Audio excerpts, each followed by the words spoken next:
Silver and blue glimmers drift on the ocean surface, tiny blue sea dragons riding the waves upside down.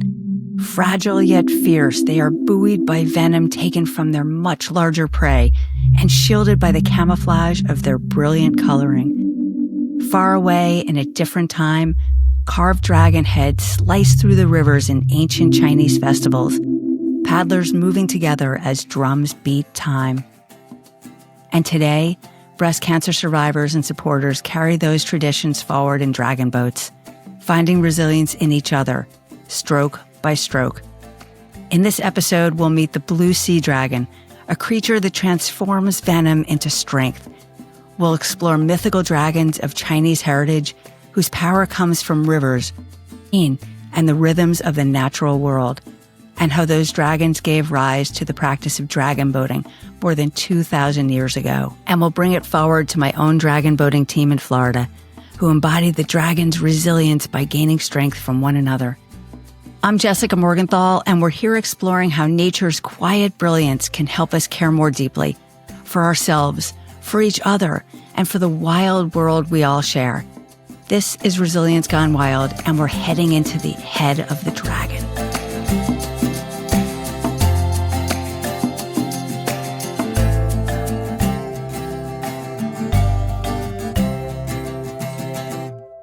Early morning practice down the Florida Intracoastal is all about giving and gaining strength from each other.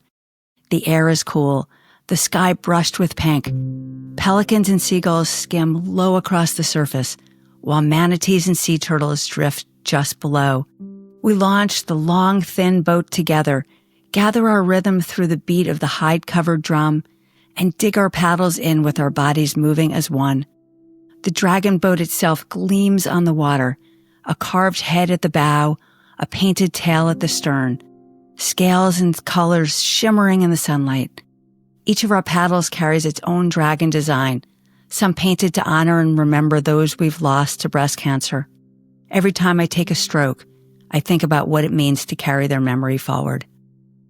At the front, the drummer sits high, striking the great drum, each beat vibrating through my chest, through the boat, through the water itself. The sound is hypnotic, rhythm in my ears and energy pulsing in my bones. At the back, the steerer stands tall, holding us true, guiding the dragon's path. I am invited here as a supporter, though many of my teammates are survivors. Some have fought breast cancer once, some more than once. Others have faced different cancers. And I've seen how this boat has carried them, how they've carried each other through some of the hardest times imaginable.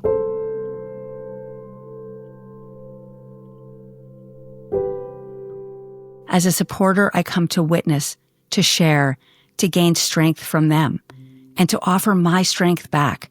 This is a team sport, and all 22 of us in the boat are needed to deliver the power it takes to overcome competitors on the water and the challenges of life off it.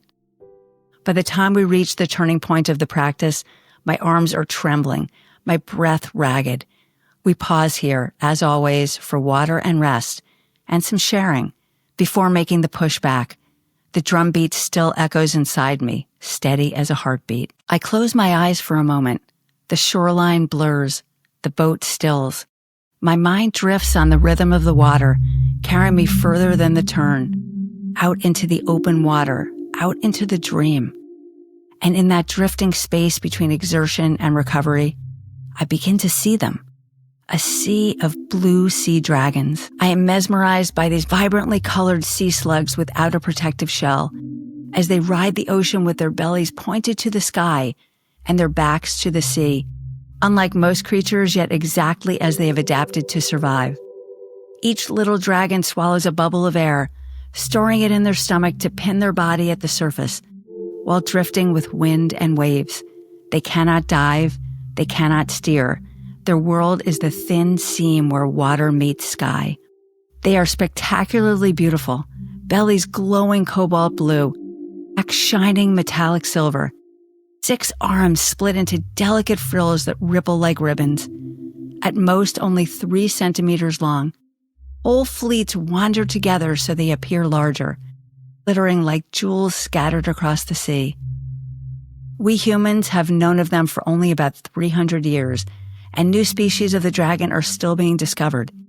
They drift far offshore in warm, temperate, and tropical waters of the Atlantic, Pacific, and Indian Oceans, reaching beaches only when storms cast them ashore in dazzling clusters, leaving us to rarely see them alive. One drifts closer, and I see how it lives.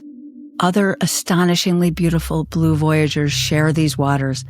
By the wind sailors, blue button jellies, and the Portuguese man-o'-war with its sail rising violet and pink above the waves, its tentacles trailing 50 meters into the deep, some brushing the surface where the sea dragons feed. Their sting can paralyze fish, blister human skin, even make people dangerously ill. Most creatures flee. The sea dragon presses closer. It bites away tiny bits of tentacle and swallows, just enough to nourish and draw in venom, though not enough to hurt the man-of-war. These stinging cells from the prey travel unharmed through the dragon's body. Carried to the tips of their frilled arms, the stinging cells are packed tight, concentrated until the sea dragon's sting burns fiercer than the man-of-war's own. What should have destroyed the dragon becomes its shield, its power. Fish have learned to keep their distance. Predators, though, are never far. Some creatures are immune to the dragon's powerful sting and glistening camouflage. From above, seagulls and pelicans swoop down. From below, loggerhead sea turtles rise with wide mouths open. And when prey is scarce, blue sea dragons will even consume smaller dragons themselves. The result? Blue sea dragons' lifespans are brief, from just a month to a year, yet they have thrived for millions of years. That dream shows me that journey of survival. Two hermaphrodite dragons meet in the currents, both mating, both later releasing their own mucousy ribbons of dozens of eggs strung together like tiny pearls. The mucus helps them anchor to floating objects like seaweed, driftwood, or the husks of larger animals like their prey. The string of eggs hatch into larvae in just a few days. Tiny dragons rise belly to the sky, each one fragile, yet already carrying the design to transform threat into strength.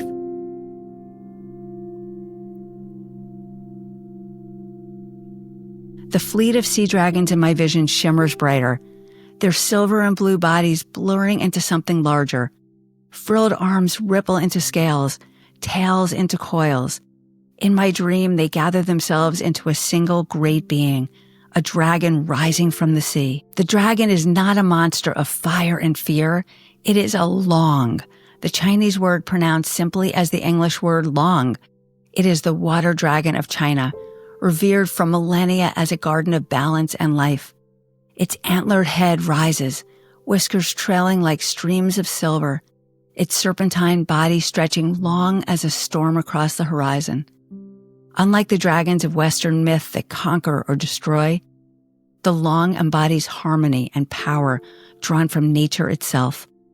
This mythical being carries the strength of rivers and rain, the breath of thunder, the sweep of wind, the pull of tides. Farmers once looked to this dragon for rains to nourish their crops, sailors for currents to guide their voyages, entire villages for protection from drought and disaster. To honor the dragon was to honor the truth that survival flows from forces greater than oneself. And in my dream, I feel that strength surging through me, immense, fluid, and alive, moving through my body like the storm-fed rivers it rules. My vision widens, and I see how people once reached for the dragon's power in their own lives. On the riverbanks, whole villages appear. Layers of wooden planks are skillfully carved into boats with the likeness of a dragon. Head at the bow, tail at the stern, scales painted bright as fire. Paddlers move in unison, guided by the pounding of drums.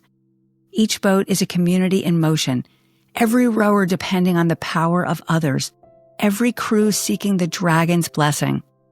The lesson is clear. No one is strong enough alone.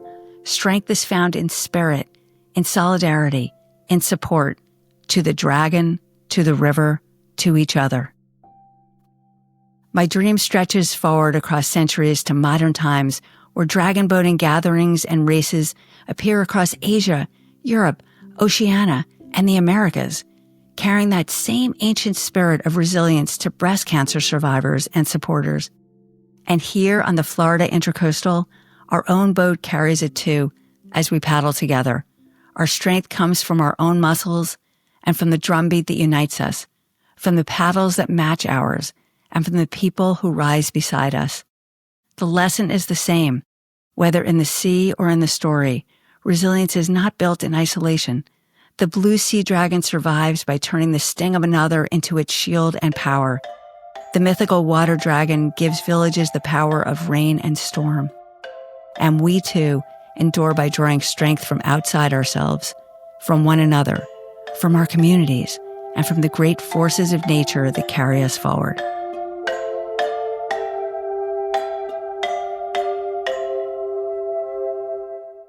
The blue sea dragon shows us that fragility is not weakness. What should kill it, venom, becomes its shield and its vitality. Cancer survivors know this truth in their own bodies. Therapies are poisons, chemotherapy, radiation, targeted drugs, carefully measured toxins designed to destroy. And like the blue sea dragon, survivors transform that venom into recovery. What threatens becomes what heals. This resilience lesson also lives in our nervous systems. Neuroscience research shows that when we face hardship alone, our stress hormones surge, narrowing focus to threat and draining the energy we need to endure. When we connect and are lifted up, when someone rows in rhythm beside us, when we are held in community, our bodies shift. Oxytocin rises, cortisol falls, the immune system steadies. Sports psychologists call this group flow. When bodies sync, energy multiplies, and individuals become capable of more than they ever could alone. Here is the deeper lesson of the dragons. Resilience is more than self-reliance. It is knowing when to draw on forces beyond yourself, from medicine, from community, from nature, from ritual. It is letting renewal flow into and through you instead of forcing it to come only from within. And that is the heartbeat of my own Lighthouse Dragons team. Survivors and supporters come together to paddle, and more importantly, to energize and lift each other up. Their stories of facing illness, of finding hope in solidarity, of paddling for those they've lost and those still fighting, are what give this lesson its truest voice. So as we turn now to their voices, consider this. How might you receive energy from outside yourself and let it become your own? And how might sharing your vitality be life-giving for those around you?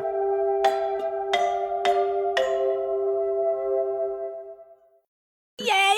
Thank you so much. I'm so excited to welcome the three of you to Resilience Gone Wild.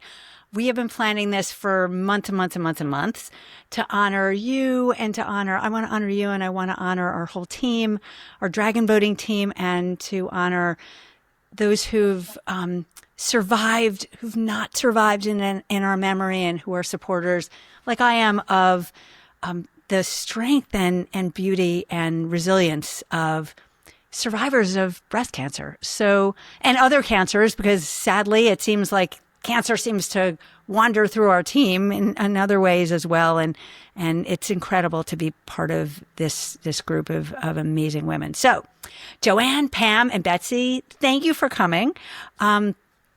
If you just would each kind of say hi and tell us, about our dragon boating team and why you joined and when and what it's meant to you, just sort of off the cuff. Just who wants to go first? Pam, go first. Go for it. Okay. I was going to let Betsy go first as well. But I joined about 2 years ago, and I just saw the team practicing on the Intercoastal, and I looked at their books, and I got the email. I Googled Lighthouse Dragons, and I saw, a pink ribbon somewhere. So I figured they're breast cancer related. And so I emailed, and it turned out to be Betsy. And then that's so nice. I went to the first practice, and as they say, I got bitten by the dragon. So it's been 2 years, and it's been wonderful. It's such a great group of people. They're so supportive. There's people at all stages. I am 30 years out. So I'm a 30-year survivor. So, I'm maybe in a different place than some people, but some people are fighting it actively. Some people, are more newly diagnosed. So, it's just been great to be on the water, to be outside, and to be with such a wonderful group of people and I'm not a morning person, but I will tell you, I get up on Saturday mornings when I could be sleeping in and I'm there at practice. So I love it. Yeah, 8:30. Yeah, it's beautiful. It's not crowded on the water yet, and everyone's laughing and doing yoga together. It's a beautiful It's a thing. great workout. Yeah, it's really good. Yeah, and a great workout too. Thank you, Betsy. Since the link came through you, yeah. Well, I'm very privileged to have gotten Pam. I guess not gotten her in, but gotten to meet her first.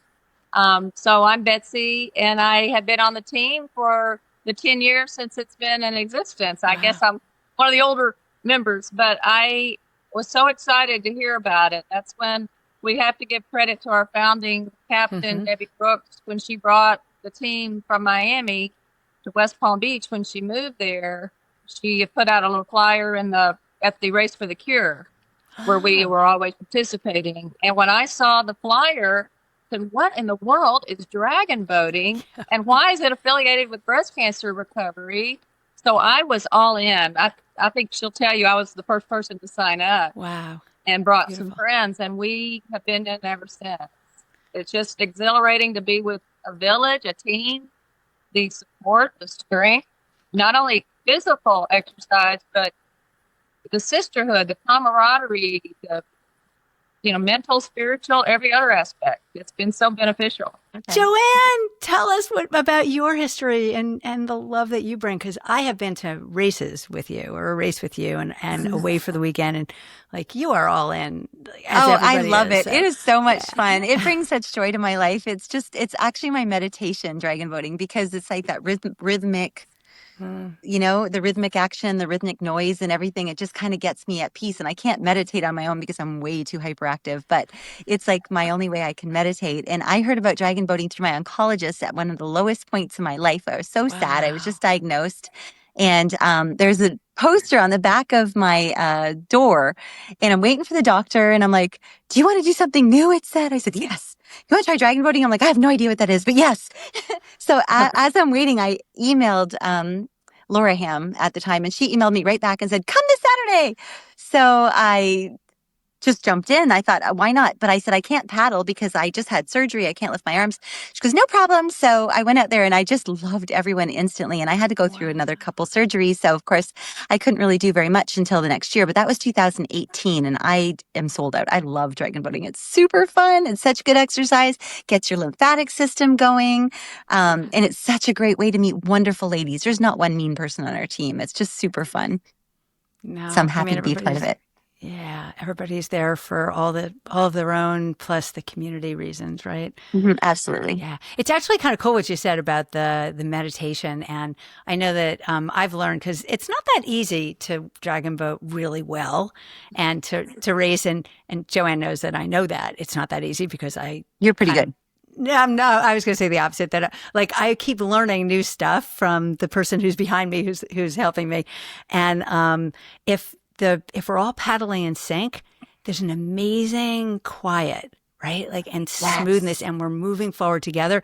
And if we're not 100%, literally 100% in sync, we're not moving as fast. We're dragging each other down. It's so interesting. The currents move against you instead of with you. So, there's so much great metaphor there, right? If we're all in sync and we're all together and we're all supporting each other and that kind of thing. Does that anything come to mind? If you think about the story of this episode, is in part that we draw strength from outside of ourselves. Just as you were going through, Joanne, it was hard to find the strength within you. It was a really down time. I'm not sure what Pam, you and Betsy went through in your own experiences, but it's hard. It's so hard sometimes when the weight of the world is on you for whatever reason, to find the strength. And that's when the outside strength, to draw from, becomes so incredibly important. What's coming up for any of you around that idea? I know. I couldn't get off the couch. I was so sad and feeling sorry for myself, which is not my personality. And I just thought I just needed to divert myself. Like I needed to change my direction. And I was always a tennis player. Obviously, I wasn't going to be playing tennis for a couple of years or whatever. So I needed something that would just something about the water. And I'm not a water person, which is really funny. I don't do anything on the water. I can barely swim. But for some reason, there's just this draw of floating on the water. It just sounded so peaceful and calming to me. So, and it sounded like sitting on the couch, but in a prettier environment. So that was it for me. It worked. How about you, Betsy? Does something come to mind? But Betsy, what you got? I saw. Well, it's funny when Joanne says she's not a water person. You would never know that. No. She's a mermaid in a complimentary way. And in my situation, I was and am a water person. I was already kayaking and paddleboarding and water sports when I learned about the team. But yet that's more of you can go with other people, but that's, sort of an individual solo activity. So when you get in the dragon boat, you have to congeal, whether you're in a 10-person boat or a 20-person boat. You listen to your drummer, you listen to your coach, and you're all in sync, like you said, together. And I called it kind of tribal. It is a meditative activity, and I found it just amazing from the beginning, just to learn. I learn every time I go out. 10 years later, I'm still learning to try to do it better, but it's still a wonderful thing. And the support between each other on the boat, not just for, to keep the strength going if somebody sort of stops paddling and someone else eggs them on or says it's okay, or to do it better, like to be precise and to be able to all be in sync is so powerful that any tips, like any help is just so helpful. And I just thrive on that part of it. I love that part that we're all there supporting each other in such a deep and meaningful way and paying attention to each other. We're chatting and we get balled out for chatting sometimes because we're not paying enough attention. Debbie. It's so hard to Captain focus. Debbie, are you listening? Exactly. Coach Debbie. So I thought of, for me, I wasn't part of the team way back then. I was up in Massachusetts, but the biggest source for me of outside, I was a new mom. My daughter was beautiful. 3 months old when I was diagnosed. So she was my outside, my reason, my nurture. I just wanted to lose myself in her. And so I couldn't sit and, be so much into myself. I had to, Mother Nature had made me a mom. So then I just had to, raise her and spend my time with her. But I did go to a support group at the hospital, and we actually started it's called the Healing Garden up in Massachusetts.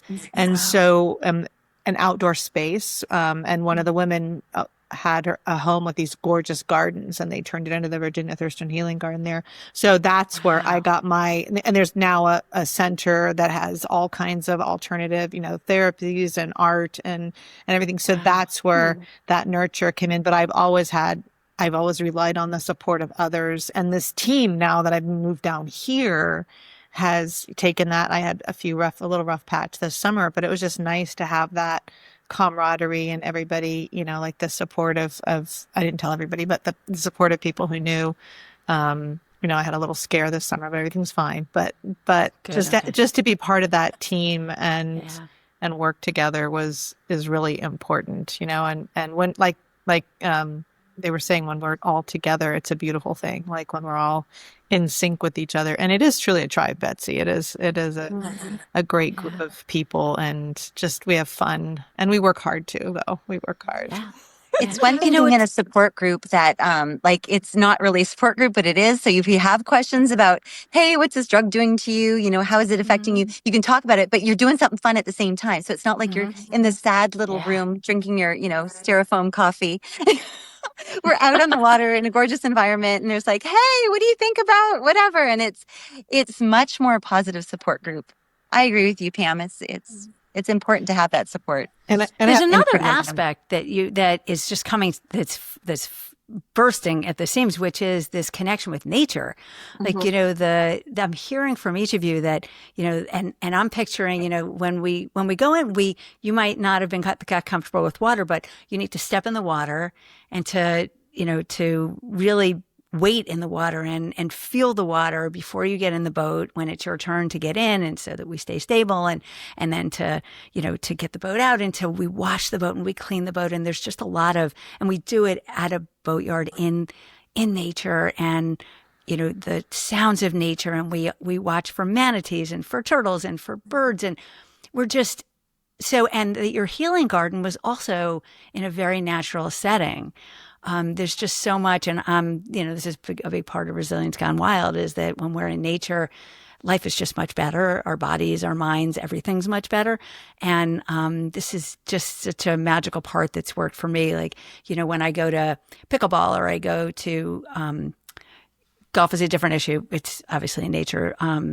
But I feel like I'm surrounded by pesticides. But like when you're when you're in nature in this natural settings of the water and the gardens, there's just something that's incredibly meditative and healing and connected, and whoever you're with, you're in this common energy, right? Well, I feel like I feel alive when I connect to the earth. So whether I'm digging in a garden, I know I did a lot of gardening after breast cancer, and I feel my hands in the soil and just feeling like I was connected. And then this, when your feet are in, like you said, you're in the water, you're stepping in the water, you're surrounded by nature. Like, I get to be here. I get to do this. I am grateful that I'm here. And it's such a gorgeous setting. And sometimes it's really, really hot down here in Florida. But it's so, what we see, and sometimes, we'll go on these little excursions to different little paths, and you're like in the mangroves and you see a raccoon and you see a heron, and it's just I think rays jump out of the water, and it's just it's just so I don't know, I feel alive and that's and connected to the earth. And so I can definitely, it's a great way to reconnect and to just, I do it every Saturday for my sanity, because it, like Joanne said, it's meditative, and it's it helps you cope with life. Yeah. And you get your exercise in for the day, right? We get our upper body exercise and our or it's full body, not just full upper body. I know, I'm supposed to be using my legs more. I know. It's also nice that there's people that do this all over the world. So you can meet people at an event that might be from Australia or something. And then when you happen to be in that country or that city or whatever, you can connect with them and say, hey, remember we met at the Tampa race? And they're like, come on our team. So it's like a worldwide thing too. So you can really connect with people all over.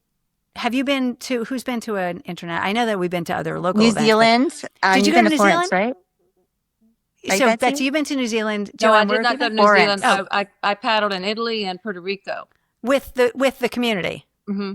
It was Joanne with breast cancer. Yeah, so there's an international breast cancer event that's every what is it, Betsy? Every 3 or 4 years. 4 years, like the Olympics, every 4 years. Well, and we have an opening ceremony, closing ceremony. We have the races for a few days. It's a 6-day long event. It's really amazing. You meet and greet, and it's from people from every country all across the world. It's amazing. And you are all in your, we do a parade of nations where we're all behind the American flag, or then the Australians are behind there, or Canadians, whatever. And you meet all these people. You trade your pins with each other. You trade your shirts. You'll take your shirt right off your back and hand it to someone from a team from wherever. And then when you go to that place again, they're like, oh, I remember, come on. I'm in London, Ontario last weekend. And they're like, oh, why don't you come? And I lived in Ontario my whole entire life. Never went to this park until I met someone in New Zealand from my hometown. Wow. It's amazing. Amazing. I have to say, when we were at the race in near Orlando, I'm drawing a blank of the name of the town. Another element was that we were sort of switching teams. Like we were helping each other out when they needed extra bodies. And it's all about this larger community and just the endless support that we give to each other and honor each other with. So that was a really amazing experience when we did that. That was Claremont, right? Yeah. Claremont, yes. Yeah, that was Pam, great. have you traveled for anything? Not yet. Well, other than, just the local ones, but I'm excited because I'm on the team, the Sunshine Dragons, that's going to France next summer. So in about a year, Joanne and I are on the team to go to France near Switzerland. We want Betsy to come too. So we're still hoping for Betsy. Don't yet. And I have to say, the supporters aren't allowed to paddle in these international events, but we are so invited. No, you're invited. And And I cheer think you the on. last race of the whole event, I think, is a supporter race. It was canceled Wow. in New Zealand because the weather was awful. So they had to cancel like 3 of our races, and they had the supporter race canceled. But typically, the very last race of the event is the supporter one. Wow. So yeah, you can. Yeah. That's so beautiful. So meaningful. But these have to be, for these races every 4 years, you have to be a breast cancer survivor. Right. So that's what's really incredible. Except for the final one for the supporters. Right. And to come and cheer each other on, because you're not on the water the whole time. You're hanging out together and meeting each other and doing this for 6 days. So where does the dragon come in for you guys in this whole thinking? I mean, I have a dragon right here. Everybody's we're always wearing our dragons and tattoos of dragons. And there's like this real connection with the dragon. And it's not the fire breathing dragon as much as it's the power, strength dragon, right? But tell me about each of you, what your connection is to the dragon. Anyone? Well, you said it, power and strength. I think that's the symbol. This had, Asian origins, the history and that's how I understand it. This was a method of kind of warfare between tribes or whatever. Instead of fighting each other, they would race the dragon boats, and that's whoever won was the champion. So that's always been a strong symbol. And when we've seen videos and some other teams from other countries paddle, oh my goodness, they're strong and they are fast and they have a whole different technique than we do. It's amazing to watch. And they're all in sync, and they're all, there are different methods. I've learned something from every coach I've ever paddled under. It's just nice to keep learning. Yeah. Do you think of the dragon elsewhere? Like, does it come up for you in your thinking when you think you're heading to dragon boating? Does the dragon do anything as a metaphor for you? I think it's power, and we're overcoming. That's what this is all about. Together, we can overcome. Together, we're stronger. Yeah. And get strength from each other, right? Yeah. Yeah. Betsy and I also got to go to Lake Lanier, which is in Atlanta area. And it's so cool. So the monks come out and they bless the dragon boat. And so the dragons are all sleeping. So they all have white eyes on all the dragon boats, because we have on the front of the boat the big head of the dragon and the tails on the back. And the monks will go and bless the boats, and they chant, and it's beautiful. And women can't stand next to the monks, which we learned we had to kneel next to them, but whatever. We forgave them for that. But anyway, so then the monks go and they open the eyes of the dragon. They put their pupils in with the paint, and they open up the dragon's eyes. So it's like we have to awaken the dragon to start the event. And it was so cool. Wasn't it, Betsy? Yes, it is. Very cool. Yeah, they have the dragon dances, and the people inside are doing all this really cool performance with the... Yeah, it's pretty cool to watch. We saw a little bit of that in Sarasota as well at one of the training things we did. But I mean, for me, I never noticed dragons as much, other than my daughter watching Dragon Tales when she was little. But I never really noticed them. But now they're everywhere. I notice them wherever I go, in places I never did before. And and definitely I feel so much stronger, so I can relate that way. Just my body has changed, and I feel strong, and I also feel fierce, not in a bad way, but in a good way, So that's how how I connect with the dragon. Beautiful. Has there each have a story of like a moment, just a moment out on the water, or a moment with each other, or just some moment that you go back to and that just makes you smile, connected to dragon boating? Or dragons? I think for me, it was my first race. I was at Synergy and just never done anything like that before. I've never been very athletic, and I was really sick too. I had a really bad sore throat, but I went anyway, and I powered through. And but it was amazing. Just you're putting it all out there, and I felt like, how are they letting me in this boat when I'm not really sure what I'm doing? I was fairly new, and it had only been a few months. I'm like, do they really want me in this boat? But I had the same exact right. I was like, and I'm still not sure I was of any great advantage being there, except it was fun. So, but that first race, it was like, wow, I can do this. And I mean, I didn't feel like I contributed a whole lot, but I didn't stop, and I did it. And the encouragement was really amazing, and to see the drummers and the costumes and the boats and the people, and just to see it all. It was I won't forget that one. That first race for me was very special. And I'm maybe France will take that place when I get there, but for me that's the most memorable thing that I go back to quite a bit. It's beautiful. Yeah. Betsy, Joanne? Well, I was thinking back, this may be a little more of a somber moment or point, but over the years we have lost a couple of our paddle teammates, and we have special ceremonial paddles in their honor. We go out and we may, share a little bit about what they've meant to the team, and sometimes we've had their name put on our paddles, and we never forget them. We paddle for those who can't anymore.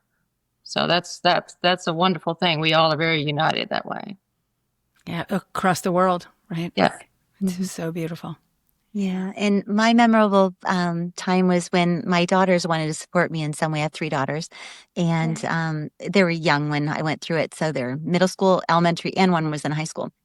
And my little one always wanted to do something. So she decided, Mom, you do so much for me. I'm going to join your team. So she joined as a little dragon. So our coach, Debbie, dressed her up like a little dragon, put like little horns on her and like little wings and a tutu and scales and everything else. And she decided, okay, I'll do this, one time or whatever. So she was drumming, and then she got really into it.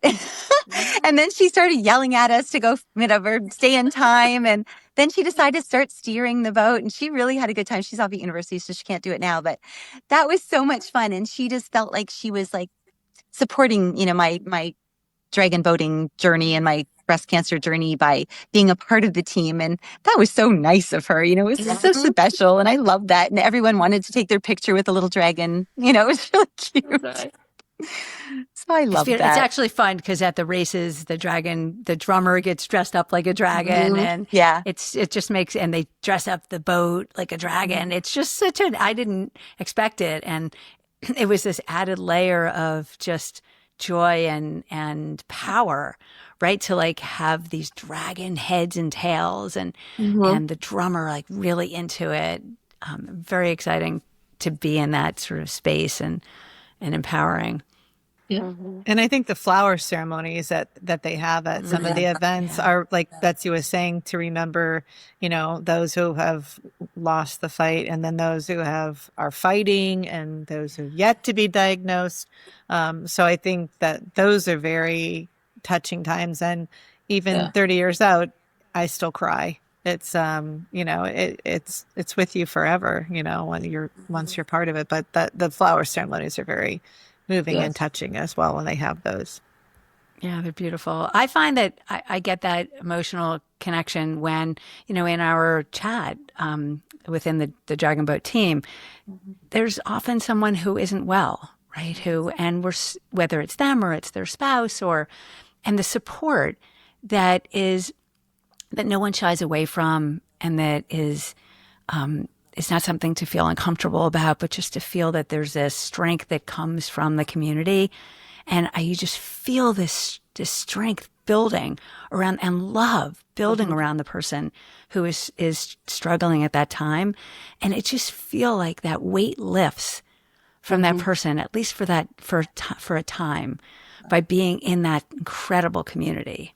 Did you guys, where do you you had your support groups, your garden groups, like what does that do for you? Like we're speaking to a breast cancer caring community who are listeners. What do you offer?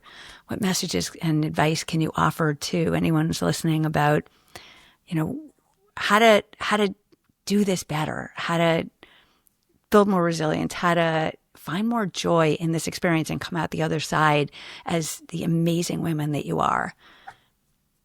It's so strange because breast cancer, any kind of cancer, is so awful, but you can always find good in everything. So being a breast cancer survivor, I was miserable during it, but now it has opened up so many new things to me. So like I wouldn't have met Betsy or Pam if I didn't have breast cancer. And Betsy even, she encouraged me to do the Komen Warrior thing, which I didn't want to do, but I did. And it was actually a really great experience. But it's just so many different venues you can go to and so many different races you can join into, and they really try to support you. And I wouldn't have done it if I didn't have the cancer. So it's kind of almost a blessing in a backhanded kind of way to have had it, because you join this. Yeah. I don't want anyone to join our club, obviously. I want everyone to be healthy. But once you're in the club, I mean, you really connect with a lot of people that you wouldn't have connected with before, which really enriches your life. Yeah. Well, it welcomes you into a tribe, right? We all need belonging, and we all need the support of community. And that's a lot of what's been lost in our current cultures, where we don't support each other the same way. And we've lost the sort of the tribal, even, getting together to garden together or to read together or to quilt together. We're spending so much time alone, and, the access to a community that can be there for you, and you don't have to shy away from your past and your struggles and how hard it was, and you have an access point to support others. It's a beautiful thing. Like, talk about a silver lining. Well, I think that nobody understands. People try to understand, like my family can't, if they haven't had breast cancer, you can't understand the experience. I mean, your family goes through it too. Everybody goes through it. But that person who has experienced it, to be among those people who get it. And you don't have to, like you said, you don't have to explain yourself. They understand, they've been through it. And I was so touched that I have a dear friend going through chemo. She had her third chemo yesterday. And so many of the people on the team talked to her when she was trying to make her decisions. And, she's kind of feels like she's alone. And I want to remind people that you're not alone. Like, reach out and, wherever you can, try to find a support group or make some connection to tap into whatever breast cancer resources are in your area, because I think it makes a huge difference that you're not, whether it's, a church community, just try to tap in, or the sport. I mean, there are dragon boat teams all over, so Google a dragon boat team and see if there's one around you. But I don't think anybody should do it alone. My friend's not married. She doesn't have a spouse, so she takes care of her family. So it's really hard for her.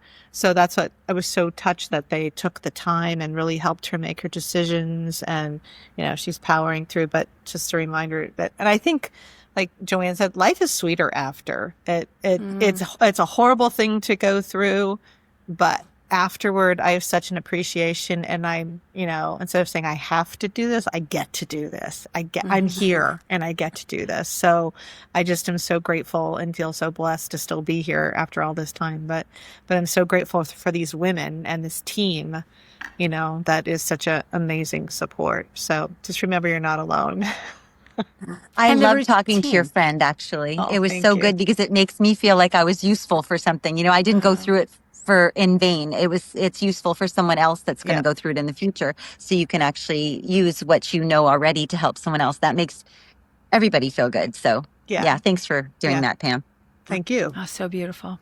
Betsy, do you have some thoughts on this? Well, we also certainly appreciate our supporters like you, Jessica, because we get to meet people that we wouldn't have met otherwise as well. And it is a blessing.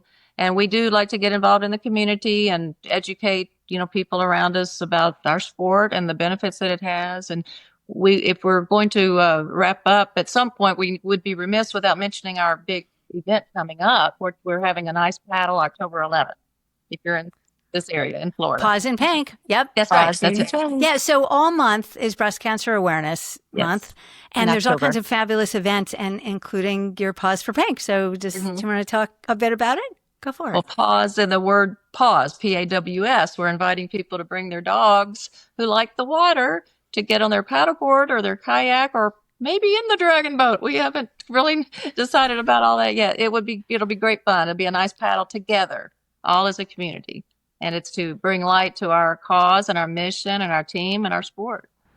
It's our 10-year anniversary. So we're going to do it on October 11th. So we're going to celebrate our 10 years of paddling with this team. It's in Jupiter at Blue Line Paddle in Guanabanas on the inlet there. And people can bring their pets, and their spectators can watch too. And then we're going to have surprises for the best costume. Everybody's supposed to dress in pink. And also we're going to be honoring some of the people who have done so much for for breast cancer awareness on our team. So it's so going to be a beautiful. great celebration, and we're hoping to turn the Intercoastal into a sea of pink on that That's October right. 11th. We'll Wish I be could be paddling there. by our Jupiter Lighthouse, which Yeah. is our symbol, our beacon. That's where we all started, in view of our lighthouse. Yeah, it's a beautiful place. It's a beautiful community. And there'll be a mutt rescue there that if you and you can bring your own dogs if your dogs like the water and they want to paddleboard with you or whatever, bring them with you. It'll be Beautiful. fun. Okay. So just sort of to wrap it up, when you think about resilience and dragon boating and breast cancer and your lives and all that, how has dragon boating changed how you think about the strength that you carry?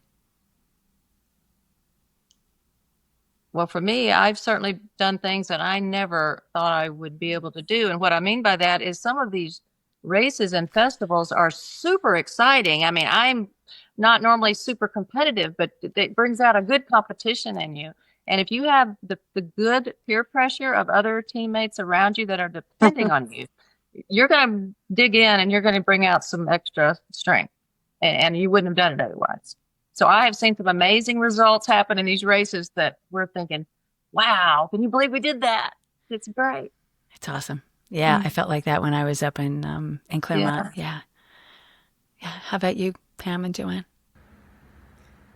I mean, like Betsy, I feel stronger, way stronger than when I started. And you're not sure, because I've tried some other things before that I didn't stick with and didn't really do it for me. But I'm definitely passionate about this, and just to dig deeper, and find the strength that you think, oh, I can't do this, and then somehow you're working together, and you don't want to let anybody down, and you have to be in sync. Right. You have to be together, because if you aren't, you're gonna crash into somebody else's paddle and throw everybody off. And been there, done that. Yeah. timing is so important. But just feeling, even as I'm, getting older, but feeling stronger than I ever was before, and just blown away that, like, wow, my body can do this after all it's been through, through chemo and surgeries and all kinds of stuff, and I can do this, and I'm strong enough to do it, and getting stronger with every year. So I want to be doing this in my 90s. No, me too. That's my goal. Yeah, some sports you can't do after a certain age, but this is one you can do your whole life pretty much. So that's great. And I'm a very competitive person, but in dragon boating, I don't feel competitive. I just feel like I want to be part of something, like a team. And we're all in, like you said, timing, Pam. Like I want to be in timing with everybody. Whereas in tennis, I just want to smash the ball at somebody. So it's really great to have that different perspective in a sport where I don't want to hit someone with something. I just want to be with somebody and be in timing with them. And yeah, I just love that part of dragon boating. It's completely different than I was a competitive soccer player. I coached for many years. Tennis is one of my sports. I love golf, like you said, with all chemicals and everything included. But anyway, but dragon boating is completely different. It's competitive against the other teams, but you'll always win in your lane, as we say. So as long as we're all together, we're all going to win. With that one every time we came in last in Claremont. Yes, we won our lane. Exactly, we did.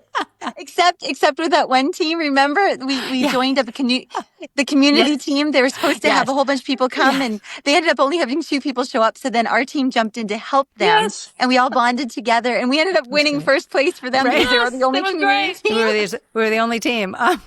And we got a medal. They got a beautiful medal. Yeah, they're gorgeous. Yeah. There's one more aspect that I get lit up by, which is we have to commit to showing up according in this app the day before. And there's something about you can't drop out because there's this whole plan with where you sit and to balance the weights. Like you are an absolute important aspect of the team. And if you don't show up, you let people down. It's not about you. It's about the team. So, on Saturday morning when it's like either 50 degrees out or your bed is comfy and you're like, I don't want to go. You don't want to be the one to write in that app, sorry, I'm not coming. Don't feel like it. Like you don't do that. Like, because you don't let people down. Right. So I find this whole other aspect of just, supporting others and not letting people down. That is a big part of it. And I as a love how you supporter. said the balance too, because you're figuratively and literally, like literally you want to balance the boat, but figuratively you don't want to throw the balance off by not showing up and people are waiting for you and expecting you. And so it's funny. Well, and sometimes the boat can't even go if there's not enough people and you need the steer and you need, so it's on the weekend sometimes, do we have enough? If you're that sixth person and you pull out, then nobody else can go. So you definitely want to show up for your team. So which is such a beautiful thing. Show up for each other. Yeah, it's beautiful. So any last words you want to say, some gratitude to someone or offer some last words of wisdom to wrap us up that is just bursting from you that you'd like to share? I want to say thank you to you for having us on and letting us share. Sure, Jessica. Yeah. Thank you, Pam.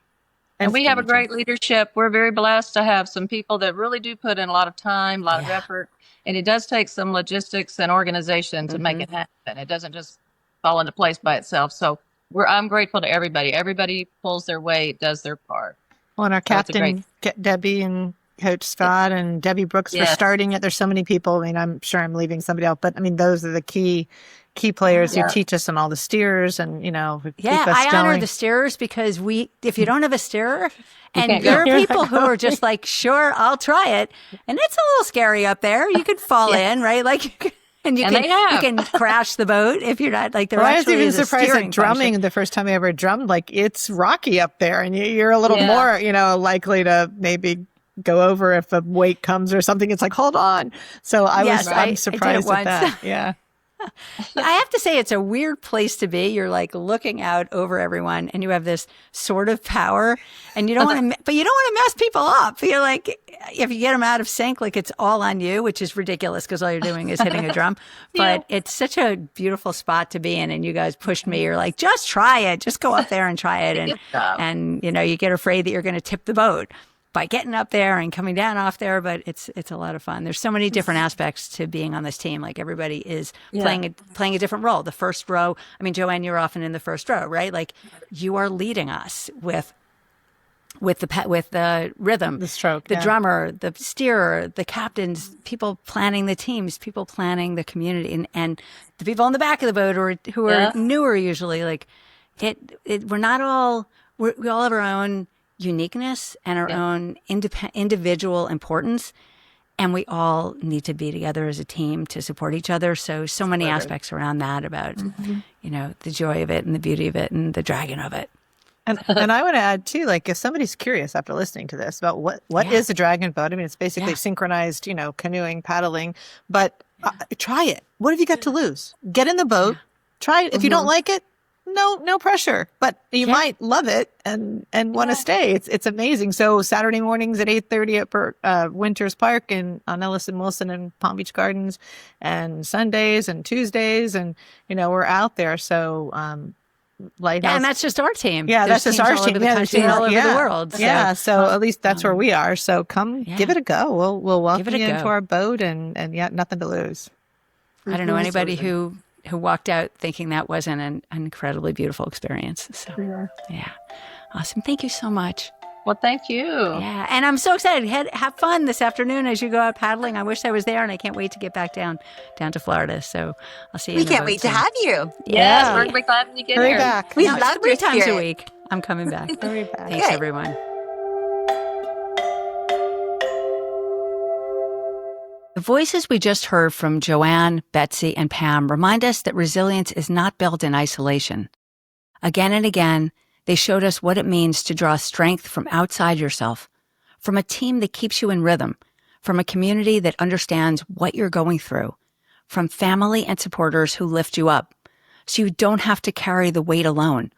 Offering that strength, support, and solidarity back to others is the greatest gift. Blue sea dragons, spectacular and fragile, like those challenged by breast cancer and other health struggles, survive with the help of an outside force, transforming another's venom into their own defense.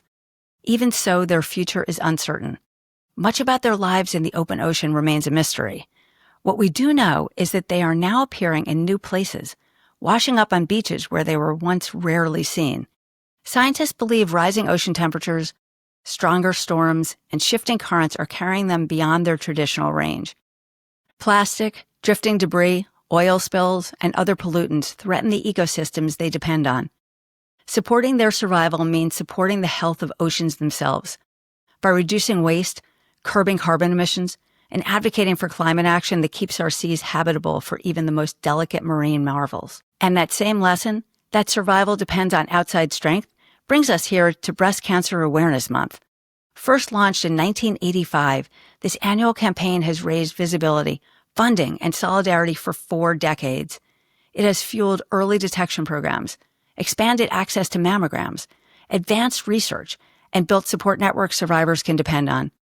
From pink ribbons to global walks, from patient advocacy groups to cutting-edge treatment centers, it has created a community of care that extends far beyond the disease itself. Dragon boating is part of that story. What began in the mid-1990s as a single experiment in Canada to challenge the norms and see whether vigorous exercise could help survivors heal has grown into a worldwide movement. Today, there are almost 400 breast cancer survivor dragon boat teams across 41 countries and all 6 inhabited continents. Together, these shimmering fleets gather to race, to honor those lost, to celebrate those still paddling, and to prove what's possible when strength is shared. Building resilience and strength from outside ourselves is a message we all need. Someone you know is likely struggling right now with illness, grief, or simply the weight of life. Be willing to show up for them. Offer your strength, and if you're the one in need, let yourself receive the strength others want to give. None of us are meant to do this alone. If you'd like to practice building that kind of resilience in your own life, the kind that comes from drawing strength from outside yourself, I've recorded short videos you can find on our Resilience Gone Wild YouTube channel. In them, you'll find practices like connection mapping, noticing who and what you can draw strength from, and where you can offer strength back. Resonance breathing, syncing your breath with sound or rhythm to calm your body and open space for connection, much like paddling to the drumbeat. And nature anchoring, using the natural world around you as a steadying force, drawing calm and resilience from its presence. You can also find lots more resources in the show notes. Finally, I hope you'll help Resilience Gone Wild grow the way dragons do, through connection. The mythical dragons of China drew strength from storms and rivers, the blue sea dragons from the sting of another, and dragon boaters from one another's paddles. Follow the show, leave a rating and review, subscribe to the newsletter, and share widely. You can also find us on LinkedIn, Facebook, YouTube, and resiliencegonewild.com, where you'll discover more about extraordinary species and the resilience we can learn from their wisdom. And I'm here for you too. Reach out and drop me a note at jessica@resiliencegonewild.com. Let's work together to ripple this movement outward, to boost the well-being of ourselves, those we care about, and the planet we all share. Like the paddles of a dragon boat, the soaring spirit of the mythical long dragon, and the shimmer of blue sea dragons riding the waves together. Until then, stay wild.